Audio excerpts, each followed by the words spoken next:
नमस्कार विद्यार्थी मित्रांनो, आज आपण इयत्ता 5वी विषय मराठी धडा 2 बंडूची इजार चा स्वाध्याय पाहणार आहोत. प्रश्न पहिला, चर्चा करून उत्तरे लिहा. बंडूची इजार लांब झाली म्हणून कापून कमी केली. जर ती आखूड झाली असती तर ती लांब करण्यासाठी काय करावे लागले असते? शक्य तेवढे सगळे मार्ग सुचवा. उत्तर: 1. तसाच कपडा इजारीच्या पायाला जोडावा लागला असता, किंवा 2. इजार कमरेत उसवून काही इंच लांब करता आली असती, किंवा 3. पायाकडील शिवण उसवून बारीक शिवण घालता आली असती. इजारीची चड्डी झाली यात चूक कुणाची? उत्तर: इजारीची चड्डी झाली यात चूक सगळ्यांचीच झाली, परंतु खरी चूक बंडूच्या बायकोची झाली. कारण इजारीचे पाय प्रथम तिने कापले. ते तिने बंडूच्या बहिणीला, आईला व बंडूला सांगायला पाहिजे होते.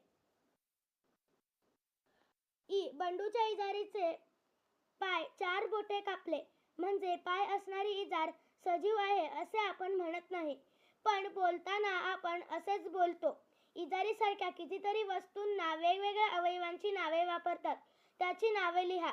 उत्तर: 1. टेबलाचे पाय, 2. पेनाची जीभ, 3. कपाचा कान, 4. बटाट्याचा डोळा, 5. बाटलीचे तोंड, 6. सुईचे नाक, 7. कंगव्याचा दात, 8. चपलेचा अंगठा. प्रश्न दुसरा, खालील वाक्यामध्ये कंसातील शब्दांपैकी योग्य शब्द वापरून वाक्य पूर्ण करा. त्या वाक्याचा अर्थ लिहा.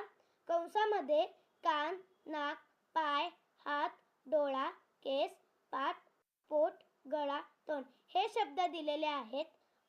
चुलीवरच्या तव्याची डॅश डॅश काळी भोर झाली होती. उत्तर: चुलीवरच्या तव्याची पाठ काळी भोर झाली होती. अर्थ: तव्याची पाठ म्हणजे तव्याची मागची बाजू. कपाचा डॅश डॅश तुटला होता म्हणून दिलावरने चहा ग्लासात ओतला. उत्तर: कपाचा कान तुटला होता म्हणून दिलावरने चहा ग्लासात ओतला. अर्थ: कपाचा कान म्हणजे हातात धरण्याची कडी. हा नारळ नासका निघणार नारळाचा डॅश डॅश बघून धनवा म्हणाली. उत्तर: हा नारळ नासका निघणार नारळाचा डोळा बघून धनवा म्हणाली. अर्थ: नारळाचा डोळा म्हणजे वरच्या बाजूची घोबण. मुसळधार पाऊस पडल्यामुळे नदीचे डॅश डॅश फुगले होते. उत्तर: मुसळधार पाऊस पडल्यामुळे नदीचे पोट फुगले होते. अर्थ: नदीचे पोट म्हणजे नदीचे पात्र. कितीही जोर लावला तरी बाटलीचे डॅश डॅश उघडेना. उत्तर: कितीही जोर लावला तरी बाटलीचे तोंड उघडेना. अर्थ: बाटलीचे तोंड म्हणजे बाटलीचे बूच. चरवीतले दूध गंजात ओतले तर ते गंजाच्या डॅश डॅश पर्यंत आले. उत्तर: चरवीतले दूध गंजात ओतले तर ते गंजाच्या गळ्यापर्यंत आले. अर्थ: गंजाचा गळा म्हणजे वरचं तोंड. सुईचा डॅश डॅश दोरा वळून धोंडूमामाने शिलाई मशीन सुरू केली. उत्तर: सुईचा नाकात दोरा वळून धोंडूमामाने शिलाई मशीन सुरू केली. अर्थ: सुईचे नाक म्हणजे सुईचा नेढा. आंब्याच्या कोळीचे डॅश डॅश पांढरे होईपर्यंत गणू कोळ चोखत राहिला. उत्तर: आंब्याच्या कोळीचे केस पांढरे होईपर्यंत गणू कोळ चोखत राहिला. अर्थ: आंब्याच्या कोळीचे केस म्हणजे कोळीवरचे तंतू. आपले शेकडो डॅश डॅश पासून उभे असलेले वडाचे झाड वर्षानुवर्षे सगळ्यांना सावली देते. उत्तर: आपले शेकडो हात पासून उभे असलेले वडाचे झाड वर्षानुवर्षे सगळ्यांना सावली देते. अर्थ: वडाचे शेकडो हात म्हणजे वडाच्या फांद्या.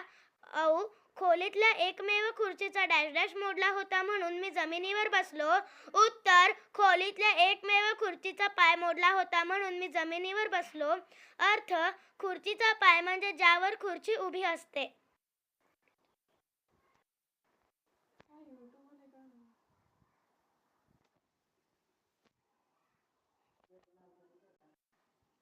भिंतीलाही कान असतात ही म्हण आपण वाचतो. भिंतीला कपाप्रमाणे कान नसतात. भिंतीला कान असतात हे आपल्याला आपण कोणत्या अर्थाने वापरतो हे शिक्षक, पालक यांच्याशी चर्चा करून सांगा. वरीलप्रमाणे त्याच्या पैशाला पाय फुटले असेही बोलताना आपण म्हणतो. यांसारखी उदाहरणे शोधा, त्याचा अर्थ माहीत करून घ्या, बोलण्यात त्याचा वापर करा. उत्तर: 1. भिंतीलाही कान असतात.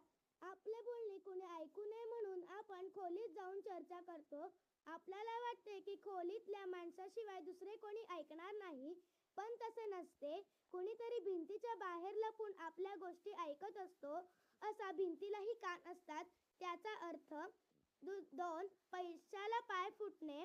पायाने जसे आपण वाटेल तिथे जाऊ शकतो, त्याचप्रमाणे पैसा वाटेल त्या कारणासाठी कुठेही खर्च झाला तर पैशाला पाय फुटले असे म्हणतात.